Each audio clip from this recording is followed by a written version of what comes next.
हर हर महादेव। देवों के देव महादेव जी के चरण में प्रणाम करती हूँ, मेरा प्रणाम स्वीकार हो। गौरा पार्वती माता के चरण में प्रणाम करती हूँ, मेरा प्रणाम स्वीकार हो। गणपति ललनमा के चरण में प्रणाम करती हूँ, मेरा प्रणाम स्वीकार हो। सब गुरु भाई बहना के चरण में प्रणाम करती हूँ, मेरा प्रणाम स्वीकार हो। माता पिता के चरण में प्रणाम करती हूँ, मेरा प्रणाम स्वीकार हो। गुरु भाई बहना, मैं एक कथा सुनाने जा रहे हैं, इस कथा को पूरा सुनिए और रहस्य जानिए। हर हर महादेव, घर घर महादेव। गुरु भाई बहन, एक राजा थे, एक राजा थे और एक रानी थी। रानी थी और उनके माता पिता थे। चार परिवार बहुत सुखी से रहते थे। कुछ दिन के बाद रानी गर्भवती रह गई। जब रानी गर्भवती रह गई तो उसका जुड़वा पुत्र पैदा लिया। जुड़वा पुत्र पैदा लिया तो ब्राह्मणों को बुलाएं अपने बच्चे को पतरा देखने के लिए, नाम उच्चारण करने के लिए। पहले के ज़माने में लोग अक्सर ब्राह्मण को बुलाते थे और उन्हीं से नाम उच्चारण करवाते थे। तो ब्राह्मण को बुलाए और नाम बुलवाए तो दोनों बच्चा का नाम, एक बच्चा का नाम शीत और एक का बसंत रखा गया। शीत और बसंत, एक माँ का जुड़वा पुत्र, दोनों पैदा लिए शीत बसंत। दोनों बच्चे को रानी बहुत अच्छे तरीके से पाल रही थी, पोस पाल रही थी। बीच में अचानक रानी का बहुत ज़्यादा तबीयत खराब हो गया। रानी का अचानक तबीयत खराब हो गया तो जब तक शीत और बसंत थोड़ा बड़ा हो गया था, करीबन 5-6 साल का हो गया था, 5-6 साल का हो गया था तो दोनों का ज्ञान हो गया था। शीत बड़ा था और बसंत छोटा था, दोनों का ज्ञान हो गया था। तो उसकी माँ को जब तबीयत खराब हो गया, उनका माँ को, तो राजा साहब इलाज करवा रहे थे लेकिन उनका बीमारी ठीक ही नहीं हो रहा था। रानी बोली कि राजा साहब, हम तो बहुत बीमार हैं, अब लगता है कि भगवान के प्यारे बन जाएंगे, भगवान के पास चले जाएंगे, लेकिन मेरा शीत और बसंत को आप अच्छे तरीक़ा से देखिएगा और इसको किसी चीज़ में कमी नहीं होने दीजिएगा। राजा साहब, आप यदि मेरा मरने के बाद शादी भी कर लेंगे तो मेरे शीत और बसंत को नहीं भूलिएगा। आप शादी कर लीजिएगा तो उससे मुझे आपत्ति नहीं है, क्योंकि आपका तो ज़रूरत है, ज़रूरत पड़ेगा। आज हम हैं और कल के नहीं रहेंगे तो आपका संसार का देखने वाला कौन रहेंगे। ऐसा बात जब राजा सुने तो बोले कि नहीं रानी, आपको कुछ नहीं होगा। लेकिन होनी ऐसा होता है गुरु भाई बहन कि वो बेचारी बातें करते करते उसका आत्मा था वो जो निकल गया, वो बेचारी दम तोड़ दी। उसका मृत्यु हो गया रानी का। जब रानी का मृत्यु हो गया तो राजा साहब को जो कर्मठ करना था, उसकी माटी मजील दाह संस्कार जो भी करना था वो कर दिए और करके और छोड़ दिए। उसके बाद राजा को लोग कहने लगे कि राजा साहब, आप दूसरा शादी कर लीजिए। राजा भी सोचे कि शादी तो हमें करना ही पड़ेगा, शादी नहीं करेंगे तो वो भी ठीक नहीं है, ये शादी करना ज़रूरी है। शादी राजा साहब कर लिए। राजा साहब शादी कर लिए तो दूसरी पत्नी आई तो कुछ दिन राजा के सामने शीत और बसंत को बहुत लाड प्यार दिए, बहुत लाड प्यार, इतना लाड प्यार दिए कि 1-2 साल बहुत लाड प्यार दिए। धीरे धीरे 2 साल 3 साल माँ अपने सौतेली माँ के पास रह गया। 8 साल का उम्र हो गया दोनों का, बच्चा का। जब 8 साल का हो गया तो ये जो धीरे धीरे सौतेली माँ सोच रही है कि ये दोनों बच्चा रहेगा तो राजा साहब हमको प्यार में कमी कर देंगे, हम नई नवेली हैं और मेरा बच्चा होगा तो छोटा रहेगा और ये बड़ा हो जाएगा, ये काम करने लायक हो जाएगा। तो राजा साहब शीत और बसंत को उत्तराधिकारी बना देंगे, राजपाट दे देंगे, मेरा बच्चा को कुछ नहीं देंगे। और मेरा शादी का 3 साल हो चुका है, लेकिन राजा साहब आज तक नहीं बोल रहे हैं कि हाँ रानी साहब आपको भी बच्चा चाहिए। क्यों ना हम इसको दोनों को मरवा दें? कैसे करें, क्या करें जो इनका मृत्यु हो जाए। रानी साहब हमेशा चिंता में रहती थी। राजा साहब पूछते थे कि रानी साहब आपको क्या तकलीफ है, तो रानी कुछ नहीं बताती थी, लेकिन यही सताता था मन ही मन कि राजा साहब उत्तराधिकारी शीत और बसंत को बना देंगे। लेकिन कुछ दिन बाद सोचते सोचते रानी को ऐसा लगा कि आज किसी तरीका से शीत और बसंत को मरवा देना है।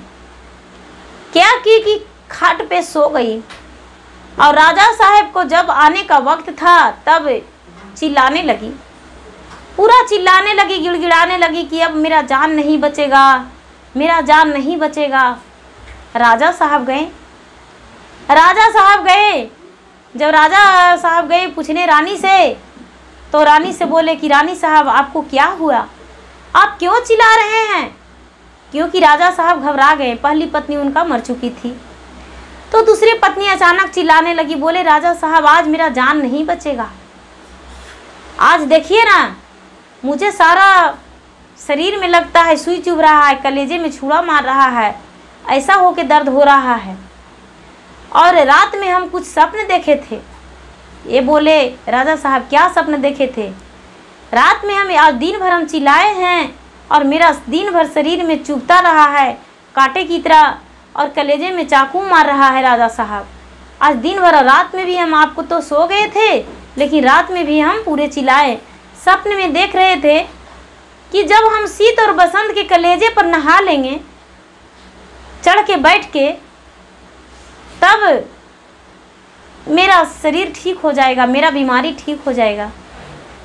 राजा साहब बोले कि बस इतनी छोटी बात रानी, आपके सामने तो अपना कलेजा भी हाथ पर लेके दे देंगे, और शीत और बसंत का कलेजा क्या है, कोई बात नहीं, दे देंगे।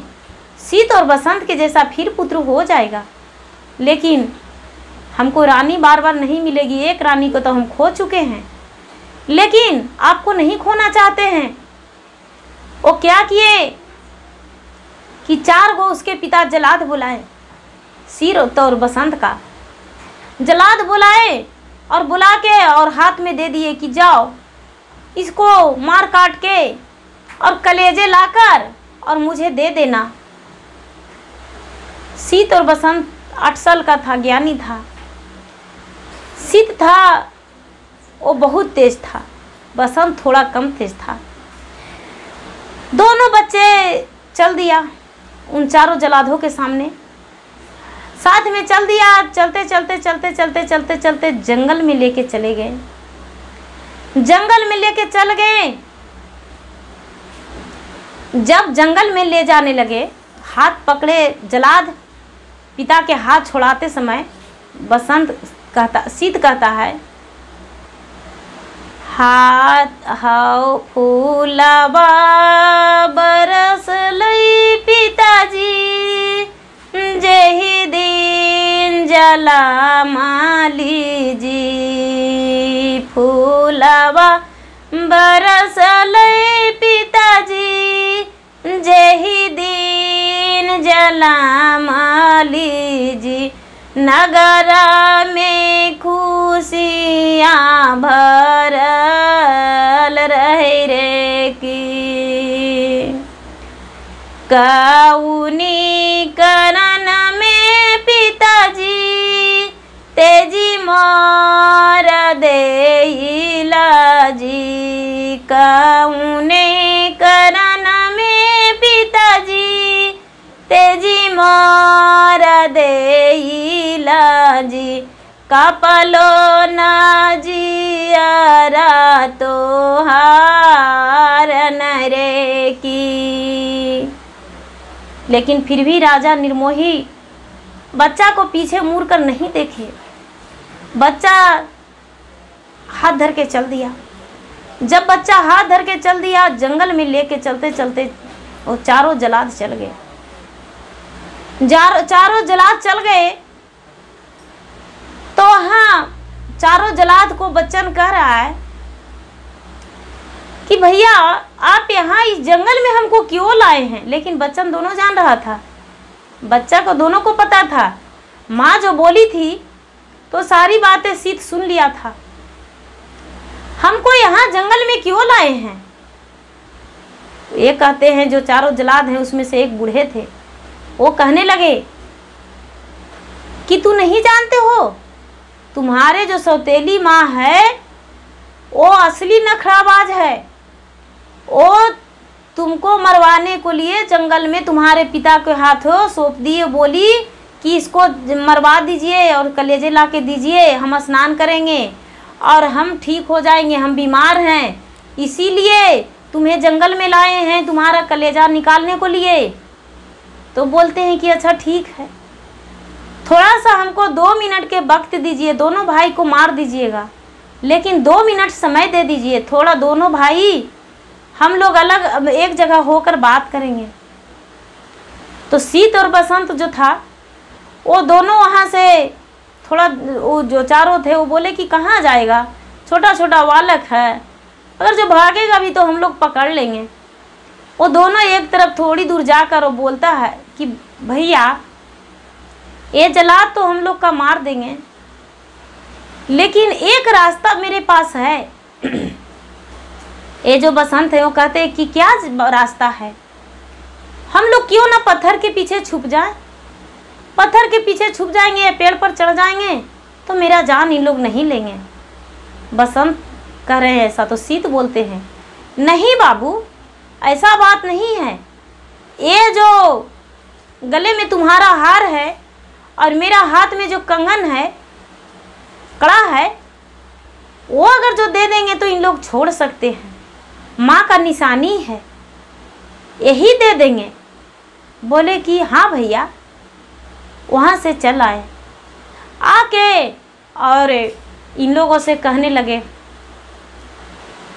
हाथ तोरा जोड़ियो भैया, गोड़ा तोरा परिये रे की, हाथ के कंगनमा हमरो ले लेहु रे की, अरे जनमाना हमरो छोड़ी दे हुन रे की, झार रे जंगलवा भैया, बन रे मेरी गवा हो, जार रे जंगलवा भैया, बन रे मेरी गवा हो, मेरी गा मारी कले जले के जाहू न रे की,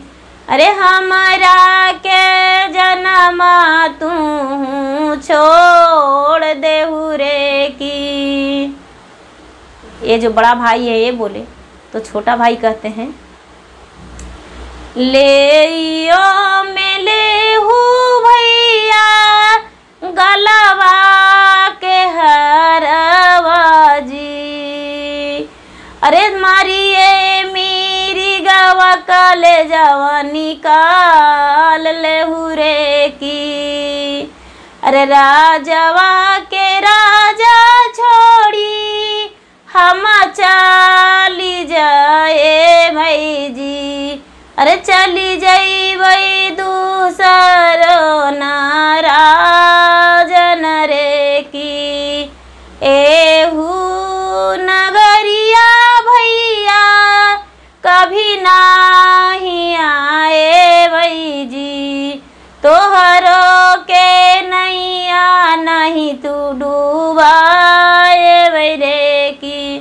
ये बोलते हैं भैया मेरा जो गले में हार है वो ले लीजिए और मेरा प्राण छोड़ दीजिए, जंगल से मृग मार लीजिए और उसका कलेजा निकाल लीजिए और निकाल के और ले जाके रानी को दे दीजिए, वो तो मेरी सौतेली माँ है, इसीलिए मुझे मारने को लिए जंगल भेज दिए भैया, मेरा प्राण को छोड़ दीजिए। जो उसमें से जलाद में से एक बूढ़ा थे वो कहते हैं, इसमें बालक को क्या कसूर है, बालक को छोड़ देंगे। और मृग मार कर सच कह रहे हैं, बालक को जो भी गहना तन पे है वो उतार लेंगे और हम लोग चल जाएंगे, खुशी खुशी लौट जाएंगे।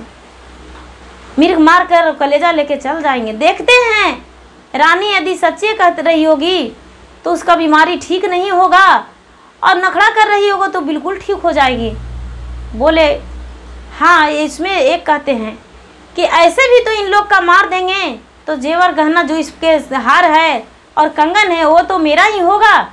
ये बोले नहीं, गलत है, इनको ये एक राजा का पुत्र हैं, राजा निर्दयी है, राजा निर्दयी बन गए, लेकिन हम लोग निर्दयी नहीं बनेंगे।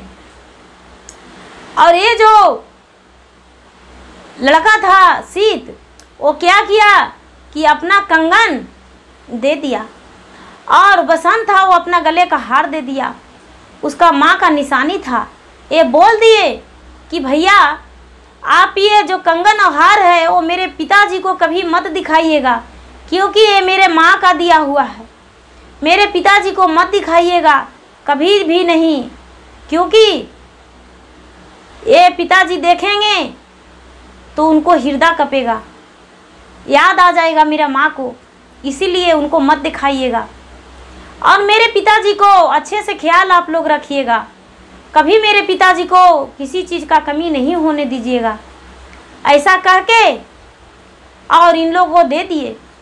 ये जो चारों जलाद थे वो मिर्ग सियार कुछ भी मार लिए जंगल से, और मार के और क्या किए कि कलेजा निकाल लिए, कलेजा निकाल लिए, और सीत का जो वस्त्र था उसी वस्त्र सीत अपना दे दिया, शर्ट दे दिया, और शर्ट में बांध लिए कलेजे को, और बिना वस्त्र के वहां से सीत और बसंत चल दिया, सीत और बसंत चल दिया।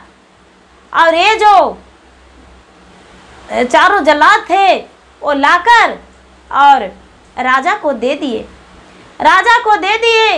राजा को थोड़ा सा भी हाथ लेने में नहीं कांपा कि हम बच्चे को कलेजा ले रहे हैं। बच्चे को जो कपड़ा था वही निशानी था। वो राजा तो देखे, रानी देखी तो रानी देखकर खुश हो गई, और सोचने लगी कि यार हाँ, ये तो जरूरी मर गया है, क्योंकि उसका कपड़ा के साथ है, वस्त्र में उसका लपेटा हुआ है कलेजा। क्या रानी नहाएगी, क्या करेगी? कुछ नहीं की। वो जो कलेजा था वो कलेजा आंगन में गाड़ दी, और गाड़ के और छोड़ दी। जब कलेजा गाड़ दी तो कलेजा के ऊपर एक कमल का फूल प्रतिदिन रोज खिलता था, और एक फूल रोज खिलता था, एक बड़ा फूल एक छोटा फूल रोज खिलता था उस पे। और जब राजा देखते थे तो फूल मुरझा जाता था, दाई घर के लोग सब देखते थे तो फूल सही रहता था, और राजा देखते थे तो मुरझा जाता था। राजा सोचते हैं कि क्या बात है जो ये यहाँ पर फूल खिलते हैं रोज और हम देखते हैं तो मुरझा जाता है, बात क्या है? ये फूल है जलमा है कैसे? वो क्या किए कि राजा उसको मिट्टी कोड़ के देखने लगे, तो देख रहे हैं कि अरे यहाँ पर तो सीत बसंत का कलेजा है, उसका शर्ट जो था उसी में है। राजा को महसूस हुआ कि अरे रानी बोली थी नहाएंगे, कलेजा को हम खाएंगे, तो यहाँ पर छुपाया हुआ है, इस पे फूल खिला है। राजा साहब उसको निकाल के फेंक दिए, कूड़ा कचरा में डाल दिए। राजा साहब को वहाँ पर महसूस हुआ कि हाँ, हम बहुत गलत किए कि अपना सीत और बसंत को हम मरवा दिए। हे भगवान, आपने मुझे सरबुद्धि भी नहीं दिए कि थोड़ा सा मुझे ख्याल आता कि अपने शीत वसंत को हम बचा सकते थे, छोड़ देते मेरा शीत वसंत को, अब नहीं मारवाते। ऐसा महसूस करने से क्या फायदा, जो होना था सो तो हो गया, लेकिन शीत वसंत दोनों जिंदा है। शीत वसंत वहां से चल दिया तो चलते चलते चलते चलते चलते चलते किसी वही जंगल में एक पेड़ के नीचे बैठ गया। एक पेड़ के नीचे बैठ गया तो शाम हो गया। शाम हो गया तो ये जो शीत था वो पत्थर से पत्थर टकरा के, ठंड का मौसम था, पत्थर से पत्थर टकरा के आग का उत्पन्न किया। लकड़ी चुन चुन के आग जला जला के और लहरा लहरा के दोनों भाई, एक तो उघारे था बिना वस्त्र के और एक पहना हुआ था, तो वहाँ पर लकड़ी जला के और हाथ सेक रहा था, काँप रहा था, इस वजह से सेक रहा था। तो उसमें एक उधवा चिड़ै था। उधवा चिड़ै था तो चिड़ैया बोल रही है कि आहार मेरे लाल, आहार मेरे लाल, जंगल में राजा का पुत्र है। सेकते सेकते जो छोटा भाई था वो सो गया था, बड़ा था वो जागा हुआ था। ये राजा का पुत्र है, आज जंगल में अकेला बिना वस्त्र के है, लकड़ी जला रहा है। कैसी विपत महाराज, ये कैसी विपत है, मेरा शरीर किस दिन काम आएगा। भूखे प्यासे हैं इन लोग दोनों।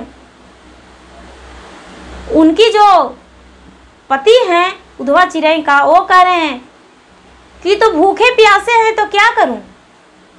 तो ये कहते हैं कि देखिए पतिदेव जी, ये जो मेरा शरीर है तो मेरा शरीर में अगला भाग करेगा, खाएगा जो आगे राज करेगा, और जो पिछला भाग खाएगा वो पीछे राज करेगा। इसलिए हम ये अग्नि में कूद जाते हैं, मेरा शरीर किस दिन काम आएगा। ये दोनों बच्चन खा लेगा। और वही अपना घोंसला से निकल के और अग्नि में कूद गई। ये जो शीत था वो सारी बात सुन लिया था। अग्नि में कूद गई तो वो तो बेचारी उस छटपटा के मर गई, जल गई, उसमें पक गया। तो ये क्या किया, शीत निकाल लिया और निकाल के मूड़ी के तरफ जो था वो दे दिया बसंत का, और पोछ के तरफ अपने खा लिया। तो सुबह हुआ तो ये बोला शीत कि भाई ऐसा करो कि हम आते हैं कुछ लेकर गांव से मांग के, किसी के यहाँ से मांगेंगे, मांग चांग के और कुछ लाएंगे, और लाकर और तुम्हारे खुशी के लिए, अति भोजन के लिए और कुछ कपड़े भी कुछ से मांगेंगे, दे देंगे तो अच्छा है। तो ये जो शीत थे वो चल दिए गांव में मांगने को लिए चल दिए। तो मांगेंगे क्या कि ये उघरे पगरे थे, और एक वहाँ राजा का बेटी का जयमाला हो रहा था। तो 1 साल से प्रतिदिन हाथी निकलता था, लेकिन किसी को जयमाला हाथी गले में नहीं डाला था। और प्रतिदिन उसका जयमाला लेकर हाथी जो था घूमता था और जयमाला किसी को गले में नहीं डालता था। प्रतिदिन राजा वहाँ के वही करवाते थे। 1 साल हो गया था। ये जो शीत था वो शीत पर हाथी का नज़र पड़ गया। गांव में जा रहा था शीत और हाथी आ रहा था। जो हाथी क्या किया कि जयमाला डाल दिया शीत के गले में डाल दिया। तो शीत जो था ये सोचने लगा कि अरे ये क्या हुआ, मेरा गले में जयमाला डल गया, हम तो इतना छोटा हैं, मेरा कुछ है भी नहीं। सारे लोग वहाँ के आए तो बोले कि भाई हाथी पागल हो गया है, वो जो लड़की थी वो बोली कि नहीं, हाथी नहीं पागल हुआ है। राजा जो थे वो भी बोले हाथी नहीं पागल हुआ है, मेरा नसीब में यही है। 1 साल से हाथी पागल नहीं था, आज हाथी पागल हो गया है। मेरा नसीब में यही लड़का से शादी लिखा हुआ है, हमको इसी से शादी कर दीजिए। ये जो लड़का थे इससे पूछे पता ठिकाना कि तुम्हारा घर कहाँ है। बोले मेरे नहीं घर है, नहीं माता है, नहीं पिता है, हम वन के वासी हैं, वन में ही रहते हैं जंगल में, और गांव में हम भीख मांगने को लिए निकले थे, लेकिन हाथी ने तो जयमाला डाल दिया। राजा ने क्या किए कि इस लड़का को ले जाके और स्वयंवर रचा के अपनी लड़की के साथ शादी कर दिए। ये जो बसंत था वो पेड़ के पास बैठे हुए शाम बीत गया। शाम बीत गया तो शाम में परी लोग निकलती थी सैर करने को लिए जंगल से। वन देवी और उनके साथ में बहुत सारे परी थे, वो निकलते थे सैर करने को लिए। तो ये रोता हुआ इधर उधर तड़प रहा था कि मेरा भैया नहीं आया, मेरा भैया नहीं आया, लगता है मेरा भैया का कोई मार दिया। रोता हुआ तड़पता हुआ इधर उधर बिलट रहा था। और बनदेवी देख लिए, माता बनदेवी देख लिए तो कहने लगे कि अरे ये बालक क्यों वन में बिलट रहा है। इसे हाथ पकड़ लिए और बोले पुत्र क्या हुआ। ये बोलते हैं कि माता, मेरा नहीं माता नहीं पिता नहीं संसार में कोई है, एक भाई थे वो भी गए हैं गांव से कुछ लाने को लिए भोजन के लिए, और वो भी नहीं आए लौटकर। शाम बीत गया अभी तक नहीं आए हैं, अब हम कहाँ खोजने जाएंगे। ये कहते हैं माता बनदेवी नज़र उठा के देखे अपना तो देख रहे हैं कि वो तो शादी कर लिया है, इससे नहीं बताए। बोले कि चलो तुम्हारे भैया आएगा तो तुम्हारे पास हम पहुंचा देंगे उनको पास तुम्हें, चलो मेरे साथ। बनदेवी अपना लोक में लेकर चले गए, अपना साथ लेकर चल गए, अपने साथ में रखने लगे उसको। और इसको तो किसी चीज़ का कमी नहीं हुआ, ये तो राजगद्दी राज सिंहासन जैसे मिला वैसे बनदेवी इसको रखने लगे, कमी नहीं हुआ, कमी नहीं हुआ जहाँ। और ये अपना परियों के साथ में रहने लगे। ये जो सीत था इसका तो शादी हो गया। शादी हो गया तो ये जो रानी थी तो दोनों कोहबर में गए। कोहबर में गए तो इसको याद आया कि अरे हम तो यहाँ शादी कर लिए, लेकिन मेरा भाई कहाँ है कोई पता नहीं, कैसे रह रहा होगा। ये उदास